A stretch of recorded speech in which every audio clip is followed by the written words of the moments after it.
Qualquer pessoa pode sofrer com alopécia? Sim, pode. Sabe por quê? Porque existem vários tipos. Vamos falar um pouquinho de cada um deles.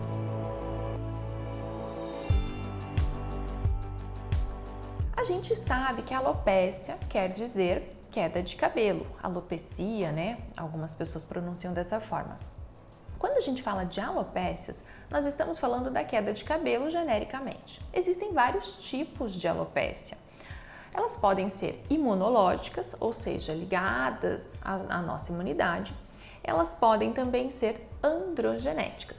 Então, quando a gente fala das imunológicas, nós carregamos ali um genezinho que facilita a doença. Carregar o gene não quer dizer que você vai ter a doença. Muitas delas hoje não têm a sua origem bem determinada. Então, quando a gente fala ali que ela é multifatorial, na verdade a gente está dizendo que a gente não sabe de onde ela veio, né? Mas sim, a gente percebe que existem genes que se repetem nas pessoas que têm as alopécias autoimunes. Ah, doutora, dá um exemplo assim de alopécia autoimune. Alopécia areata, que é aquela alopécia com áreas bem redondinhas de falha de cabelo. As alopécias cicatriciais também estão relacionadas com células imunológicas, algumas delas com anticorpos. E essas alopécias, elas carregam ali uma predisposição genética, mas não quer dizer que você herdou isso, porque nós temos dois tipos de origem genética. A origem ali constitucional, dos genes que são nossos, da nossa receita de bolo, e aquela origem herdada da genética mendeliana, que passa de pai para filho, que está relacionada aos cromossomos X e Y. Mas nós temos vários outros cromossomos que não carregam os genes dessa forma. Então, falando das autoimunes, sim, precisa ter uma predisposição genética e um fator desencadeante, que pode ser hormonal e ambiental. A gente está falando ali das alopécias imunes. Aí eu vou conversar um pouquinho com vocês sobre uma outra alopécia que é muito mais comum do que as imunológicas, que é a alopécia androgenética, feminina e masculina. Ela tem padrões e graus de acometimento, e essa sim tem uma forte relação genética, o nome dela já diz. Não só, por exemplo, meu pai teve, eu tenho, meu tio tem, meu irmão tem, e todo mundo ficando calvo na família, mas também ao tipo, ao grau, ao acometimento do couro cabeludo. O que a gente percebe? Que algumas pessoas têm uma sensibilidade diferenciada dos receptores androgênicos.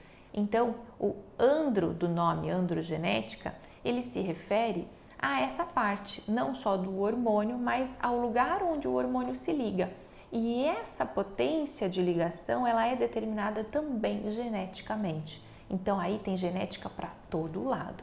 Quem vai ter a doença? Sim, tem que carregar a predisposição, tem que ter parentes na família. Muitas vezes a gente vê quando é na mulher, né? Várias mulheres com aquele cabelo fininho, com o cabelo ralinho aqui em cima, tem pouquinho cabelo, rabo de cavalo, não faz nem 2 voltas no elástico ali para prender. Então, esses pacientes, eles têm uma carga genética muito grande. A origem ali está relacionada a essa função hormonal, mas essa função ela é determinada pela herança genética. Então, falando da alopecia androgenética, a gente vai pensar o quê? Eu tenho que tratar essa relação do hormônio que foi determinada ali para mim, que eu herdei, não tenho o que fazer. O tratamento é para sempre, é crônico, é contínuo, igual tratamento de pressão alta, igual tratamento de diabetes. E eu tenho que agir lá no foco, na causa. Então eu vou usar medicações tópicas, vou usar medicações orais e vou fazer infiltrações para que essa relação seja corrigida, tá bem? Se você tem parentes e tem dúvidas se você pode ou não estar desenvolvendo a doença, a melhor coisa é consultar seu dermatologista e fazer o exame ali da pele do couro cabeludo, que é a tricoscopia. E a medicação, nem todo mundo pode usar medicações que façam essa atividade hormonal, que regule ali a expressão dos genes. Por quê? Porque a gente tem que cuidar da parte do câncer, que também tem relação com a parte hormonal. Então, por exemplo, um homem que tem câncer de próstata na família não pode sair tomando finasterida por aí, né?